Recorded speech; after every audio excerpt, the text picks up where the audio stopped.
Hello guys, welcome to JK Exam Cracker. First of all, happy Diwali to all. I am Shivani and I am your faculty for Indian History. जैसे कि आपके class 4 examination में general studies के लिए 40 marks हैं और Indian history का आप 4 to 5 मार्क्स लगा के चलो। तो मैं चाहती हूँ कि वो जो 4 to 5 मार्क्स हैं उसमें आपको अब इंडियन हिस्ट्री पढ़नी तो सारी ही है, तो वो पूरा मैं इंडियन हिस्ट्री का यहाँ पे आपको लेक्चर्स के थ्रू कवर अप करवा दूँगी। उसके बाद आपको जस्ट एमसीक्यूज सॉल्व करने हैं और वो भी मेरी कोशिश रहेगी कि जितने भी MCQs most important and important है वो भी मैं यहाँ पे वीडियोज़ के थ्रू आपको कवर अप करवा दूँ। पहले जैसे कि हम हिस्ट्री सब्जेक्ट को पढ़ते हैं तो हिस्ट्री जो है वो एक एब्सोल्यूट सब्जेक्ट नहीं है।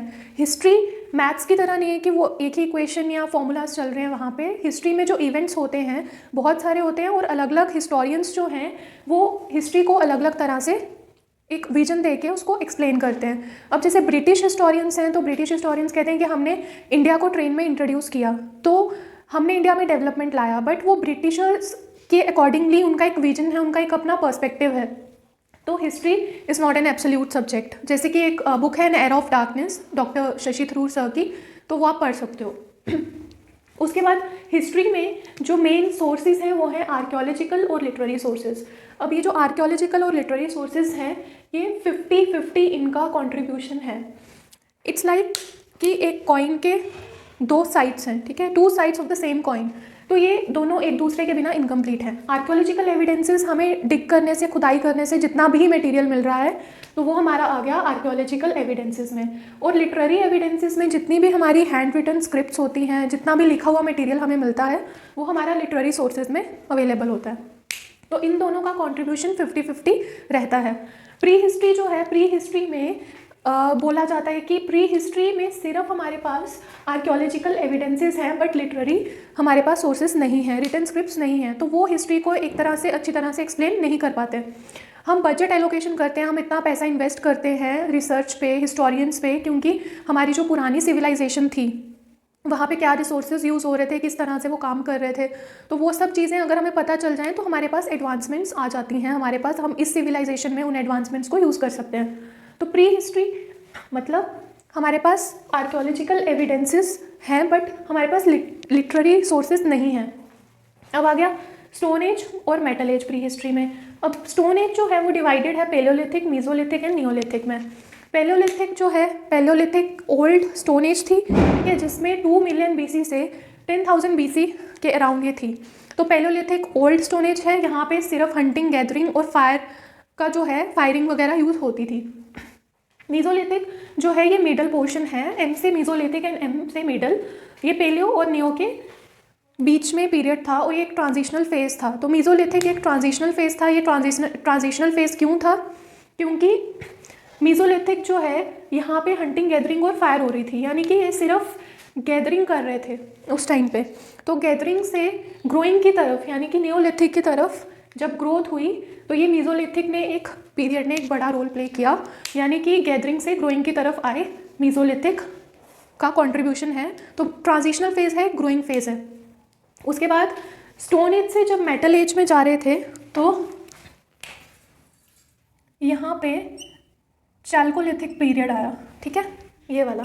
तो ये जो चैल्कोलिथिक पीरियड है, ठीक है, स्टोन एज से मेटल एज में चैल्कोलिथिक पीरियड आया। क्यों आया? क्योंकि यहाँ पे कॉपर की डिस्कवरी हो गई। और कॉपर जो है ये फर्स्ट हमारा मेटल था जो डिस्कवर हुआ,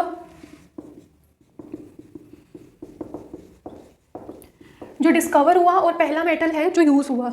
तो कॉपर की डिस्कवरी से चैल्कोलिथिक पीरियड आया, क्योंकि हमने स्टोन को कॉपर से मिक्स किया और उससे बने हुए टूल्स बनाए। ये था हमारा 400 से 1500 BC में। उसके बाद हमारा आया मेटल एज, जो कि आयरन एज, आर्यंस के टाइम पे आया था, और ये वैदिक पीरियड में आया था। वैदिक पीरियड में 2 फेजेस थे, अर्लियर और लेटर फेज। अर्लियर फेज में ये 1500 BC में हमारा आयरन जो है आया था, ठीक है। तो जो चीज़ इंट्रोड्यूस हुई होती है, ये आपने ध्यान रखना है कि अगर आपको MCQ आता है कि जो चीज़ इंट्रोड्यूस हुई है, अब जैसे आयरन इंट्रोड्यूस हुआ था 1000 BC में, ठीक है, 1000 BC में आयरन इंट्रोड्यूस हो गया था, बट आयरन का जो यूज़ हुआ था वो लेटर में हुआ था। तो हम कहते हैं कि जो आयरन का मेन यूज़ है वो 1500 BC में हुआ है। जो चीज़ जहाँ पे इंट्रोड्यूस हुई होती है वो नहीं आता है, जो चीज़ जहाँ पे इंट्रोड्यूस हुई है, ठीक है, ये 1000 में इंट्रोड्यूस हो गया था आयरन, बट ये यूज़ 1500 में हुआ। तो आयरन अगर कोई पूछेगा तो आयरन जो यूज़ था वो लेटर वैदिक पीरियड में था। तो आयरन के यूज़ से एग्रीकल्चर आया। पहले तो सबसिस्टेंस एग्रीकल्चर किया जाता था, यानी कि खुद के लिए ही खेती बाड़ी की जाती थी, बट लेटर वैदिक पीरियड में जब आयरन डिस्कवर हुआ, प्लोइंग हुई, तो वहाँ से एग्रीकल्चर की एडवांसमेंट हुई। अब यहाँ पे पेलियोलिथिक, मीज़ो एंड नियोलिथिक ये स्टोन एज के पार्ट्स हैं। अब यहाँ से ही एमसीक्यू बन जाता है कि मीज़ोलिथिक पीरियड जो था इसमें क्लाइमेट वार्म हुआ, ठीक है, गर्मी होने की वजह से फॉरेस्ट जल गए, ग्रासलैंड बनी, ग्रासलैंड के आने से एनिमल आए, रेयरिंग हुई, तो डोमेस्टिकेशन हुआ। तो ये एक इम्पॉर्टेंट एमसीक्यू बनता है कि मीज़ोलिथिक पीरियड में डोमेस्टिकेशन हमारा इंट्रोड्यूस हुआ था, और यहाँ पे हमने माइक्रोलिथ टूल्स का यूज़ करना शुरू किया था। आप ऐसे भी याद रख सकते हो, मीज़ोलिथिक एम से एंड माइक्रोलिथ एम से। माइक्रोलिथ स्मॉल शॉर्ट टूल्स होते थे जो यूज़ किए जाते थे, स्मॉल टूल्स थे जो हम मीज़ोलिथिक में, ये इंट्रोड्यूस हो गए थे पेलियोलिथिक के एंड में, यानी कि अपर पेलियोलिथिक या लेट स्टोन एज में। लेट स्टोन एज में माइक्रोलिथ इंट्रोड्यूस हो गए थे। अब वही बात है कि एमसीक्यू अगर आता है तो क्योंकि माइक्रोलिथ का एडवांस यूज़ मीज़ोलिथिक में ही हुआ था, तो अगर हमें क्वेश्चन आता है कि माइक्रोलिथ कहाँ पे यूज़ होते थे, तो वो मीज़ोलिथिक में ही होते थे। उसके बाद नियोलिथिक में एक सेटल लाइफ आ गई थी, यानी कि एक नोमैडिक से सेटल लाइफ आ गई थी नियोलिथिक में। उसके बाद स्टोन एज से ट्रांजिशनल फेज आया मेटल एज का, और वो ट्रांजिशनल फेज था चाल्कोलिथिक पीरियड का, क्योंकि कॉपर डिस्कवर हो गया, कॉपर में स्टोन मिला के टूल्स बनाए गए। तो यहाँ पे जो मीज़ोलिथिक है ये ट्रांजिशनल फेज था पेलियो और नियो में, बट चाल्कोलिथिक स्टोन एज और मेटल एज का ट्रांजिशनल फेज है। उसके बाद हमने कॉपर में टिन भी इंट्रोड्यूस करके ब्रॉन्ज बनाया। तो ब्रॉन्ज जो है, ब्रॉन्ज इंडस वैली सिविलाइजेशन में यूज़ हुआ था। अब इंडस वैली सिविलाइजेशन में ब्रॉन्ज यूज़ हुआ, तो ब्रॉन्ज हमारा आता है मेटल में। तो ये भी एक एमसीक्यू बनता है कि इंडस वैली सिविलाइजेशन जो थी उसमें वो कौन सी एज थी, वो मेटल एज थी, वो स्टोन एज थी, वो कौन सी थी, तो वो मेटल एज थी, क्योंकि वहाँ पे इंडस वैली में हमने ब्रॉन्ज का यूज़ किया। उसके बाद हमारे पास आते कि आयरन एज आर्यंस के टाइम पे थी, जैसे कि मैंने कहा ये वैदिक पीरियड का ही है सारा, ओके।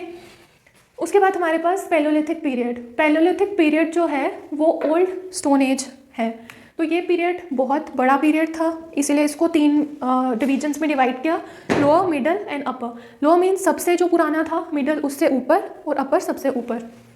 उसके बाद Palaeolithic period old stone age, इसके जो टूल्स थे वो कुर्नूल एरिया में पाए गए, इसके आर्कियोलॉजिकल एविडेंसेस पाए गए। इसके हमारे पास लिटरेरी सोर्सेज नहीं हैं, आर्कियोलॉजिकल है, और ये कहाँ पे पाए गए, आंध्र प्रदेश में। तो ये भी एक बहुत इंपॉर्टेंट पॉइंट है। टूल्स वो जो यूज़ हुए थे वहाँ पे एक्सिस, चॉपर्स एंड क्लीवर्स यूज़ हुए थे। हंटर और फूड गैदरिंग होती थी वहाँ पे नॉर्मल। तो ये डेवलप हुआ था प्लिस्टोसीन पीरियड या आइस एज में। तो जो अर्ली मैन था इंडिया में, यानी कि जो पेलियोलिथिक पीरियड है ना, ये पूरे इंडिया में पाया जाता है, ठीक है, except in alluvial plains of Indus, Ganga and Yamuna. यानी कि हमें पैलियोलिथिक पीरियड के, वैसे most of the palaeolithic period के जो एविडेंसेस हैं हमारे पास वो है आंध्र प्रदेश, मध्य प्रदेश, ठीक है, but most of the India cover करता है पैलियोलिथिक पीरियड एक्सेप्ट, ठीक है, एक्सेप्ट इसमें है alluvial plains of Indus, Ganga and Yamuna. इन 3 जगहों को छोड़ के पूरे इंडिया में हमें पैलियोलिथिक पीरियड के आर्कियोलॉजिकल एविडेंसेस मिले हैं, ठीक है। उसके बाद यहाँ पे आता है लोअर पैलियोलिथिक एज। तो लोअर पैलियोलिथिक एज में क्या है, ये ग्रेटर जो है पार्ट कवर करता है हमारा आइस एज का। उसके बाद यहाँ पे एक्सिस, क्लीवर्स, शार्प टूल्स यूज़ होते थे, बट इतने एडवांस टूल्स यहाँ पे नहीं थे। उसके बाद जो यहाँ पे टूल्स पाए गए वो सिमिलर टूल्स के आर्कियोलॉजिकल एविडेंसेस हमें और कहाँ मिले हैं, हमें मिले हैं वो West Asia, Europe and Africa में। तो जो स्टोन टूल्स होते थे वो चॉपिंग के लिए यूज़ होते थे, और यहाँ पे जो साइट्स हैं ये बहुत इंपॉर्टेंट है फॉर एमसीक्यूज़। तो ये जो साइट्स हैं लोअर पैलियोलिथिक एज की, सोहन वैली पाकिस्तान में, Kashmir, Thar desert and UP. उसके बाद भीमबेटका केव्स हैं, ठीक है, भीमबेटका केव्स ये बहुत इंपॉर्टेंट है। तो भीमबेटका केव्स जो है वो कहाँ पे हैं, वो मध्य प्रदेश में। ये एमसीक्यू आपको आ सकता है कि भीमबेटका केव्स जो हैं वो कहाँ पे लोकेटेड हैं, वो मध्य प्रदेश में हैं। उसके बाद रॉक शेल्टर्स भी थे जो मैन वहाँ पे यूज़ करते थे। मिडल पेलियोलिथिक एज में थोड़ा और एडवांस हुआ, थोड़े ज़्यादा शार्प टूल्स यूज़ होने लगे, और ये जो है मिडल पेलियोलिथिक एज के जो आर्कियोलॉजिकल एविडेंसेस हैं वो कहाँ पे पाए गए, सोन, नर्मदा और टुंगा भद्रा रिवर के पास। उसके बाद यहाँ पे अपर पैलियोलिथिक एज में जो क्लाइमेट था, ठीक है, वो लेस ह्यूमिड हुआ, वार्म हुआ, और उसके बाद यहाँ पे जो हमारे मॉडर्न टाइप ह्यूमंस थे, होमो सैपियंस, ये बहुत इंपॉर्टेंट है। होमो सैपियंस का यहाँ पे हमें एविडेंस मिला था अपर पैलियोलिथिक एज में। उसके बाद आ गई केव्स, रॉक शेल्टर्स जो हैं वो कहाँ पे हमें उसके आर्कियोलॉजिकल एविडेंस मिले हैं, भीमबेटका केव जो कहाँ पे है, मध्य प्रदेश में। तो यहाँ पे जो मैंने आपको पढ़ाया है इसमें हिस्ट्री के 2 सोर्सेज हैं, आर्कियोलॉजिकल, लिटरेरी। प्री हिस्ट्री में हमारे पास आर्कियोलॉजिकल एविडेंसेस हैं बट लिटरेरी सोर्सेज नहीं हैं। और इंडस वैली जो है, इंडस वैली का हमारे पास आर्कियोलॉजिकल भी है, लिटरेरी भी है, बट जो लिटरेरी सोर्सेज हैं उसकी जो स्क्रिप्ट है ना, उसको हम डिकोड नहीं कर पाए हैं अभी तक, हम उसकी स्क्रिप्ट को समझ नहीं पाए हैं जो इंडस वैली सिविलाइजेशन की है। तो इंडस वैली सिविलाइजेशन में हड़प्पा सिविलाइजेशन, मोहनजोदारो, और वहाँ पे टाउन प्लानिंग, वहाँ पे जो घर बने होते थे वो बहुत ही एडवांस लेवल का आर्किटेक्चर उन्होंने यूज़ किया, इंटरलॉकिंग पैटर्न, जो वो मटेरियल यूज़ करते थे। ठीक है, हमारे पास वहाँ के आर्कियोलॉजिकल एविडेंसेस हैं बट लिटरेरी सोर्सेज नहीं हैं। तो लिटरेरी सोर्सेज हैं बट उसकी जो स्क्रिप्ट है वो हम डिकोड नहीं कर पाए हैं। तो हमें उसकी टाउन प्लानिंग किस तरह से थी तो उसके ज़्यादा हमें उसका इतना नॉलेज नहीं है कि वो किस तरह से वहाँ पे हुआ है। उसके बाद वैदिक पीरियड था, अर्ली और लेटर। तो लेटर में ही आयरन के आने की वजह से 2 चीज़ें हुई थी कि एक तो एग्रीकल्चर ज़्यादा हो गया और दूसरा जो हम बरी करते थे डेड बॉडीज़ को पहले, तो प्लॉइंग से एग्रीकल्चर, और जब हमारे पास आयरन आया तो आयरन से हम वुड का यूज़ करने लगे। तो हमने बरिंग से जो डेड बॉडीज़ को बरी करते थे, हमने डेड बॉडीज़ को जलाना शुरू कर दिया। उसके बाद ये 3 डिविजन्स थी। ये आ गया हमारा स्टोन एज का पार्ट। स्टोन एज के बाद ट्रांजिशनल फेज आया चैल्कोलिथिक का, उसके बाद आयरन एज, तो हमारी मेटल एज आ गई।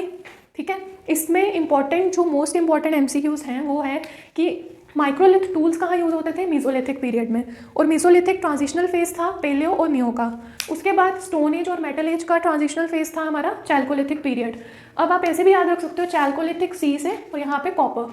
तो कॉपर फर्स्ट मेटल था जो डिस्कवर हुआ था, तो कॉपर में हमने स्टोन मिक्स करके इसको चैल्कोलिथिक पीरियड में हमने इससे टूल्स बनाए। उसके बाद कॉपर टिन से हमने ब्रोंज बनाया मेटल, जो हमारा आईवीसी में यूज़ हुआ। तो इसीलिए ये भी क्वेश्चन बहुत इंपॉर्टेंट है सेकेंड, कि आईवीसी में ब्रॉन्ज यूज़ हो रहा था, तो आईवीसी इंडस वैली सिविलाइजेशन एक मेटल एज है। और भीमबेटका केव्स जो हैं मध्य प्रदेश में, ये बहुत इंपॉर्टेंट है। और मिडल पैलियोलिथिक की साइट्स, ठीक है, और अपर पैलियोलिथिक की जो होमोसैपियंस हैं, जो हमें होमोसैपियंस के एविडेंसेस मिले।